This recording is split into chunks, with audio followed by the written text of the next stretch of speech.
제목 시댁과의 전쟁 마이너스 임신 막달 그리고 끊임없는 갈등. 나는 임신 막달을 맞이한 평범한 아내였다. 뱃속에서 아기가 힘차게 발길질을 할 때마다 신기하면서도 얼른 만나고 싶다는 마음이 커졌다. 하지만 내 평온한 일상을 뒤흔든 것은 다름 아닌 경우 없는 시댁이었다. 시아버지의 기습 방문. 시댁과의 연을 끊은 지도 꽤 됐는데 그들은 여전히 우리 부부의 삶에 끼어들고 있었다. 특히 시아버지는 남편의 직장까지 찾아오는 강수를 두셨다. 처음에는 정말 마지막으로 사과라도 하러 오신 줄 알았다. 하지만 그건 순진한 착각이었다. 시아버지가 남편에게 한 말은 단순했다. 내가 우리 집안을 망쳤다. 사과는커녕 원망과 비난만 가득한 말들에 남편은 할 말을 잃었다. 아버지, 제발 이러지 마세요. 저희도 이제 우리만의 가정을 꾸려야 합니다. 그렇게 남편이 단호하게 거절했고 결국 시아버지는 다시는 널 보지 않겠다라는 말을 남기고 돌아가셨다. 나는 내심 이걸로 끝났기를 바랐다. 하지만 역시 그럴 리가 없었다. 시어머니의 폭주. 며칠 뒤 아침부터 핸드폰이 요란하게 울렸다. 낯선 번호로 온 문자 메시지가 여러 통 와 있었다. 내용과 말투를 보니 단번에 알 수 있었다. 이건 시어머니가 보낸 거다. 기분이 싸했다. 단순한 안부 인사일 리가 없었다. 떨리는 손으로 문자를 하나씩 열어보았다. 아니나 다를까 문자에는 온갖 어이없는 내용들이 적혀 있었다. 우리 엄마가 예단을 원해서 자기들은 어쩔 수 없이 요구했던 거라고. 우리 엄마가 그런 걸 바란 적도 없는데 고지식하다고 몰아세우더니 이제 와서 핑계를 대네. 예물로 다이아 반지를 해달라고 했다고. 그래서 자기들은 마음에 안 들어서 안 해줬다고. 근데 우리 엄마는 다이아 얘기 꺼낸 적도 없는데 대체 무슨 소리를 하는 거야? 전에 시댁이 우리 집에 쳐들어와서 남편만 감싸고 날 완전히 무시했던 거 기억나지? 우리 엄마가 우리 딸도 학벌, 환경 다 비슷한데 왜 이렇게 무시하느냐고 물어봤더니 이제 와서 우리가 신분 따진다고 왜곡하네. 갑자기 나보고 의사냐고, 우리 엄마가 뭐라고 자기 아들을 판단하냐고 난리를 친다고. 남편이 자기 엄마한테 화내니까 우리 엄마가 그래도 부모님한테 소리 지르는 건 좀 그렇다고 했던 거 기억나?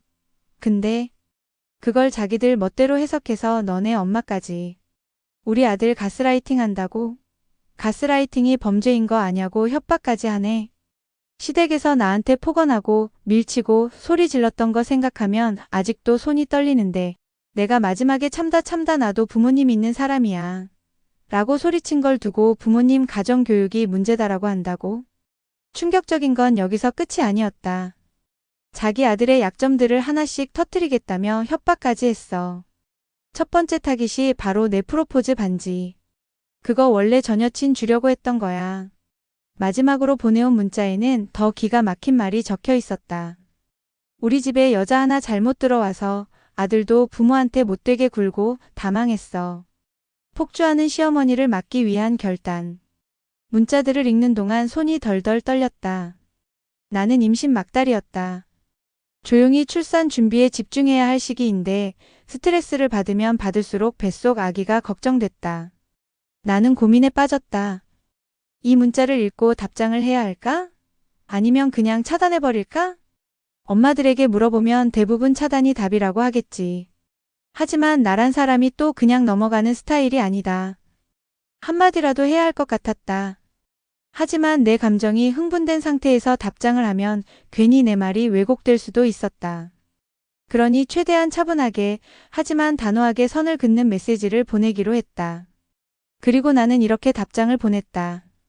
어머님, 더 이상 저희 부부의 삶에 개입하지 말아주세요.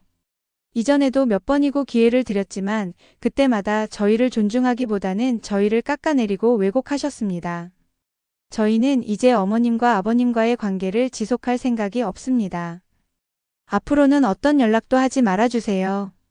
또다시 저희를 괴롭히신다면 그에 따른 법적 조치를 취할 것입니다. 문자를 보내고 나니 속이 좀 시원해졌다. 하지만 이걸로 끝이 아니라는 것도 알고 있었다. 시댁은 내가 가만히 있는다고 해서 얌전히 물러날 사람들이 아니었다. 그래서 나는 남편과 상의했다. 남편도 내 의견에 동의했고 결국 우리는 문자와 통화 내역을 증거로 남기고 변호사 상담을 받기로 했다. 나는 이제 내 아이를 지켜야 했다. 시댁에서의 스트레스가 엄청났지만 더 이상 흔들리지 않기로 했다.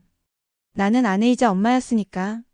내 가족을 지키기 위해서 더 이상 그들에게 휘둘리지 않기로 결심했다. 그리고 마지막으로 나는 어머님의 번호를 차단했다. 그렇게 또 하루 나는 나와 내 아이를 위한 결정을 내렸다.